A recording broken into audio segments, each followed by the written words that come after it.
Good morning, students. As you all know that I have taught you the first chapter of Hornbill and the first law of the Hornbill, a photograph. Today we are going to study the second chapter of Hornbill. We are not obliged to die if we can all be together.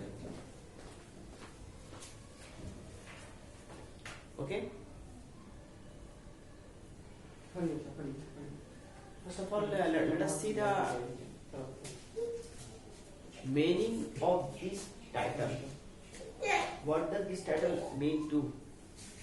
And what do we get from this title? Actually, in our life we face lots of difficulties. But what is the meaning of facing difficulties in our life? Do we get hopeless? Do we lose temper? Do we sit at home and do nothing? No. You have to be bold enough to face all the difficulties we come across in our life.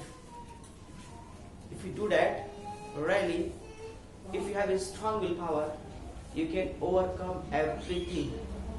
But if you don't have a strong willpower, you will lose your temper, you will lose the opportunities that lies ahead of you, and will not get anything in your life. In this chapter, unity is said to be strength.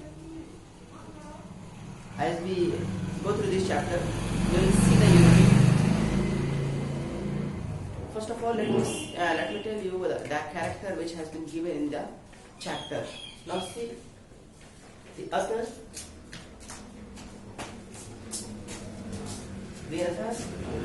and the other's wife Mary, and the other's daughter Suzanne, and his son Jonathan, and two crewmen.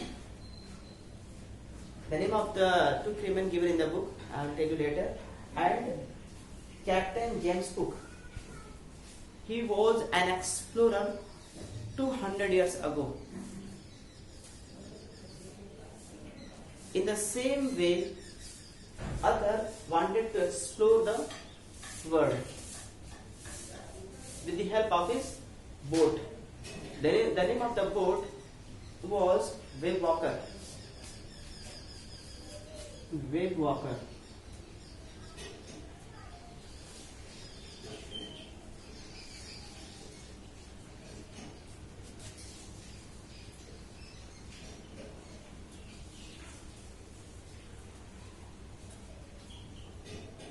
It's the name of the boat. It's the name of the boat in which the author, along with his family, went across the world. Okay, students? So let's get started. The second chapter of Hornbill, written by Gordon Cook and Alan East. This chapter was written by Gordon Cook and Alan East. So let's see. In July 1976, keep in mind, 1976. In July 1976, my wife Mary, son Jonathan, he was 6 years old.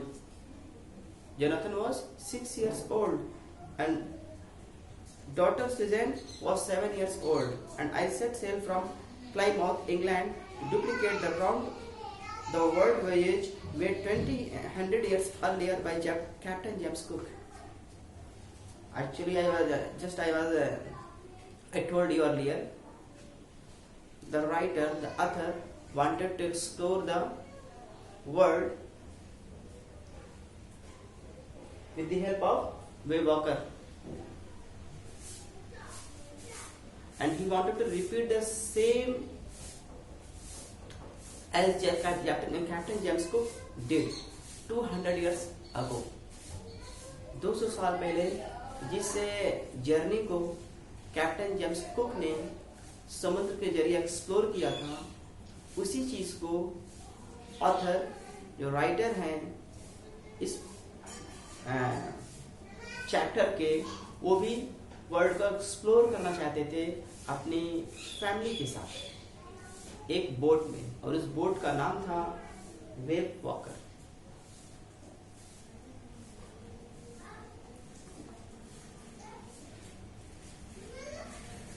For the longest time, Mary and I, a 37-year-old businessman, writer क्या है? एक businessman है, and he was 37 years old. Her dreamt of sailing in the wake of the famous explorer, and for the past 16 years, we had spent all our leisure time honing our seafaring skills in British waters. Tough से toughest water में उन्होंने, writer ने अपनी skill को बेहतर किया था, और 16 ईयर्स 16 साल तक इन्होंने अपनी स्किल को बेहतर किया। हार्ड से हार्डेस्ट, टफ से टफेस्ट एंड रफ से रफेस्ट।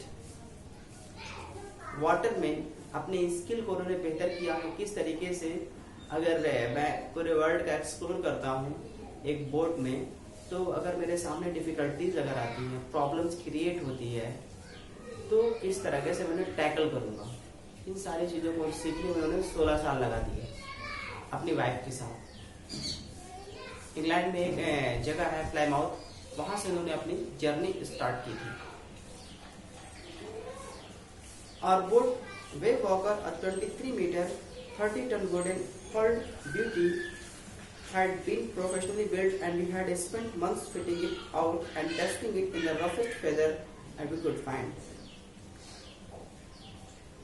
ऑथर की जो वेव वॉकर थी वो 23 मीटर लॉन्ग थी, लंबी थी, और 30 टन की वो एक वुडन की, एक लकड़ी की बनी हुई बोट थी, और काफी ब्यूटीफुल भी लग रही थी, काफी खूबसूरत भी लग रही थी देखने में।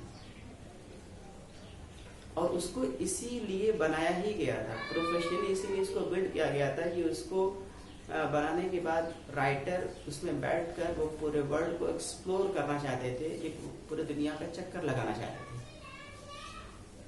इसी पर्पज से उसे बनाया गया था, और उसे रफेस्ट वाटर में उसे टेस्ट किया गया था कि कहीं ऐसा तो नहीं कि वो खराब हो जाए या डूब जाए या कोई टेक्निकल प्रॉब्लम इसमें क्रिएट हो रही है, तो उसको पूरा टेस्ट कर लिया गया था। The first leg of our planned 3-year well-land 5,000 kilometers will be passed pleasantly as we sail down the west coast of Africa to Cape Town. There, before heading east, we took on 2 crewmen, and जैसे कि मैंने बताया 2 crewmen, यहाँ पर नाम दिया हुआ देखिए, American Larry Vigil and Swiss Herb Sizzler, to help us tackle one of the world's roughest seas, the Southern Indian Ocean. Writer 3 सालों के बीच में 1,05,000 किलोमीटर की दूरी तय कर चुका था। जैसे कि मैंने बताया कि वो प्लाईमाउथ इंग्लैंड से जब उसने स्टार्ट किया, तो 3 साल के बाद जब वो इंग्लैंड पहुंचा, और जब वो अफ्रीका पहुंचा, अफ्रीका में एक जगह है केप टाउन, तो वहाँ पर वो केप टाउन पहुंचा है। तो केप टाउन पहुंचने के बाद उसने 2 क्रूमैन को अपने साथ रख लिया। उनका क्या नाम था? American Larry vigil and Swiss herb sizzler. क्यों रख लिया? क्योंकि अब उसे पता था कि जिस जगह वो एंटर करने वाला है, जिस कोस्ट में वो एंटर करने वाला है, काफी रफेस्ट कोस्ट है, और वहां पर उसे मैन की जरूरत पड़ेगी, इसीलिए उसने 2 क्रूमैन को हायर कर लिया।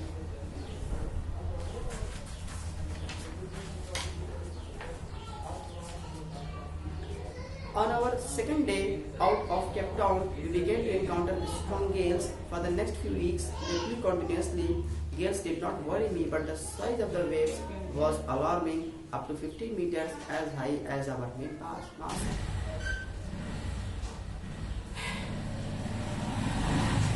केप टाउन से बाहर निकले हैं उन्होंने सेल करना स्टार्ट कर दिया।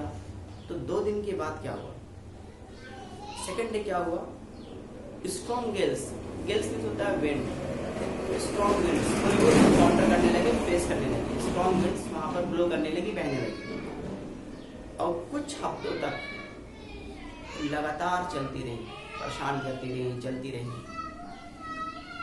एक्चुअली वो गेल से तो डिस्टर्ब नहीं हुआ। The writer didn't worry about the strong winds which were blowing around. What he worried the most is the size of the waves. लहरों की जो साइज जो उठ रही थी ना, उनसे वो वरीड हो गया, परेशान हो गया। यार अब मैं इनके लिए क्या कर सकता हूँ, हवाओं के लिए तो मेरे पास कुछ चीज़ें हैं तो मैंने सीखी थी, मैं इसकी ट्रेनिंग ले रहा था, लेकिन वेव्स को मैं क्या कर सकता हूँ। वो उसको अलार्म कर रही थी, टीज कर रही थी, परेशान कर रही थी। 15 मीटर्स की उसकी वेव हवा में उठ रही थी, समुद्र से हवा में जा रही थी। 15 मीटर्स की उसकी वेव वो थी, लेंथ थी। और उसका मेन मास्ट तो आप लोग जानते होंगे, मास्ट जो होता है इस तरीके से जो बोर्ड बनती है, इस तरीके से जो उसका मास्ट होता है,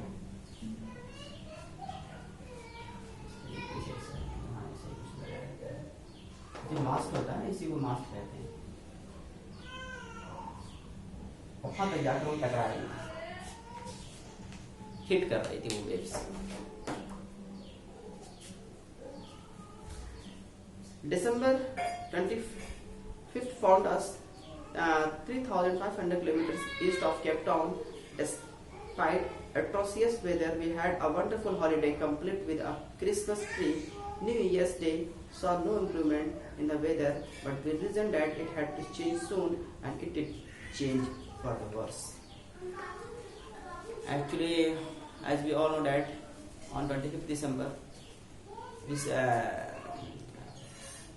people celebrate Christmas Day as the mark of Jesus Christ, birth mark of Jesus Christ.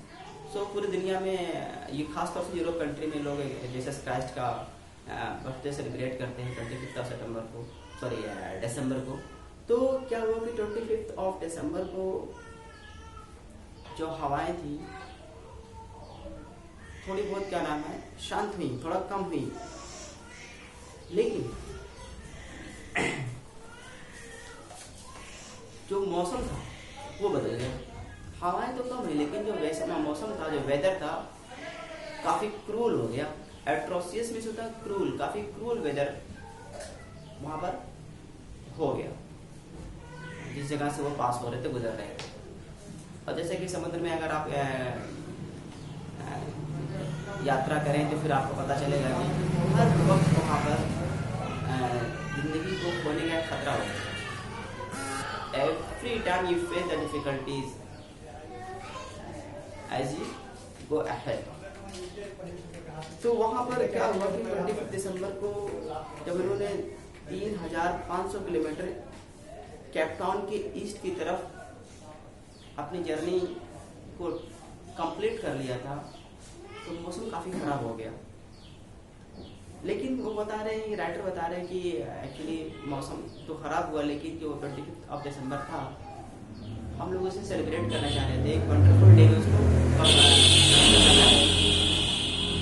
Christmas tree वगैरह सब लगाया गया वहाँ पर, ड्रिंक वगैरह ली गई, पाइन वगैरह लिया गया, गाने गाए गए, एंजॉय किया गया, क्योंकि हमें पता था कि हो सकता है कि कुछ घंटों में या कुछ दिन में ये बेहतर हो जाएगा मौसम। लेकिन हमें क्या पता था कि ये मौसम कुछ दिन में, कुछ घंटों में बेहतर नहीं होगा, बल्कि और बुरा हो जाएगा। ओके स्टूडेंट्स, आप लोग क्या नाम है स्टडी करिएगा इतना, कल इसके आगे मैं फिर आप लोग को एक्सप्लेन कर दूंगा और ये बहुत जल्दी खत्म हो जाएगा। I hope you all are getting my point. बहुत इजी चैप्टर है, थोड़ा सा प्रैक्टिस करोगे आप बहुत इजीली इसको समझ जाओगे। Thank you so much.